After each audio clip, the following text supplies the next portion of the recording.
d'à la fois d'accoucher d'enfants, d'élever des petits-enfants et de travailler, c'est que ça multiplie le temps de travail et que les journées ne sont pas extensibles et qu'il n'y a pas d'ubiquité chez les femmes, pas plus que chez les hommes. Donc, à un moment donné, comment fait-on? Qu'est-ce qu'on fait de ces enfants en bas âge quand on est obligé de travailler 8 heures par jour? C'est la question qui est posée. Alors, il y a des femmes qui ont les moyens de payer une babysitter pour aller travailler, ce qui veut dire qu'il faut que leur salaire soit plus élevé que ce que coûte la babysitter. Mais pour les femmes des couches populaires, une femme qui s'occuperait de leurs enfants pendant qu'elle travaille leur coûterait plus cher que ce qu'elle travaille en tant que salariée.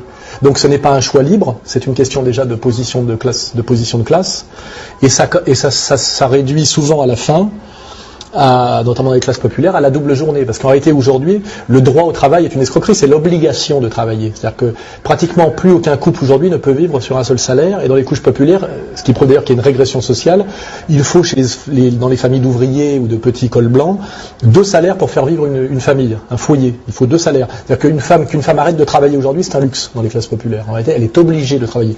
Donc les féministes nous présentent comme un acquis de haute lutte le fait d'avoir le droit de travailler, et dans le travail salarié, alors qu'en réalité c'est une obligation.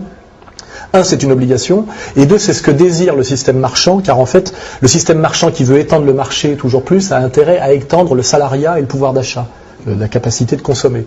Donc en réalité, ce que les féministes présentent comme un acquis de haute lutte était la volonté profonde de la société marchande de mettre les femmes sur le marché du travail et sur le marché de la consommation. C'est pour ça d'ailleurs que les féministes, qui ont toujours été très peu nombreuses, ont toujours été très très flattées par les médias et le pouvoir, contrairement aux vraies luttes sociales, je dirais unisexes, parce qu'en fait, ça faisait à leur insu le jeu de la société marchande et de la société de consommation. Et c'est pour ça que je dis les féministes, en dernière instance, quand on a du recul, apparaissent finalement comme étant les idiotes utiles de la société marchande.